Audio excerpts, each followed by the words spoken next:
Assalomu alaykum aytsanlar. Bugun o'tadigan darsimiz to'xu, qanot, kavop pishirish usuli. Bundan ketirgan materiallar bo'lsa 1 kilo to'xu qanot, men to'xuning qanoti 1 kilo. Undan keyin mush cho'ng qoshiqda 1 qoshiq qarmush, 1 qoshiq achchig'i yo'q qizilmush, mavi 1 qoshiq tuz. Tuzdan azroq kam 1 qoshiqqa xonimlar. Undan keyin mono qapartma tuzu, ya'ni ko'ptirgish. Bu köptürgüçten bir xaltını koyduk. Bu toxoyunu tam kirgizish uchun. Bu materiallarni hammasini aralashtiraylik. Aralashtirib olgandan keyin toxoyning ustiga to'kib, toxoyni tamlandiramiz, xonimlar.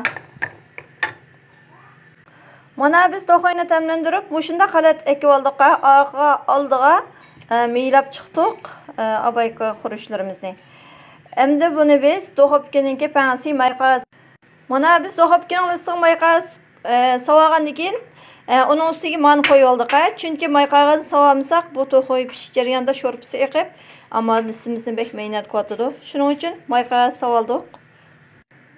Mana qizlar, biz bu to'xoyimizni buna tizib oldik. Endi buni to'xobga tiqib, 240 Selsiya gradusda qizarguncha pishirib olamiz. Mana to'xoyimizni to'xobga to'xobga tiqdik. Mapangiziga buna qo'yib qo'ydik. Mana 240 Selsiya gradusdan shab aslini ustini qizartib pishirib olamiz. Mana buning ustun qismi pishib chiqdi. Endi biz buni o'rib, aslan qismini qaytadan bir qizartib pishirib olamiz.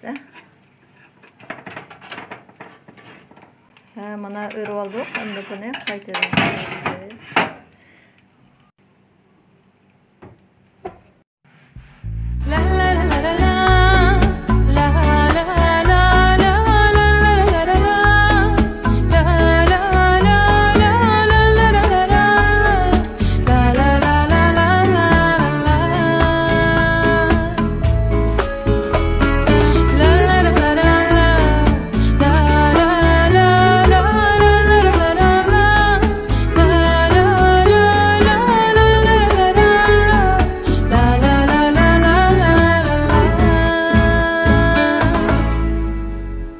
Söz azdan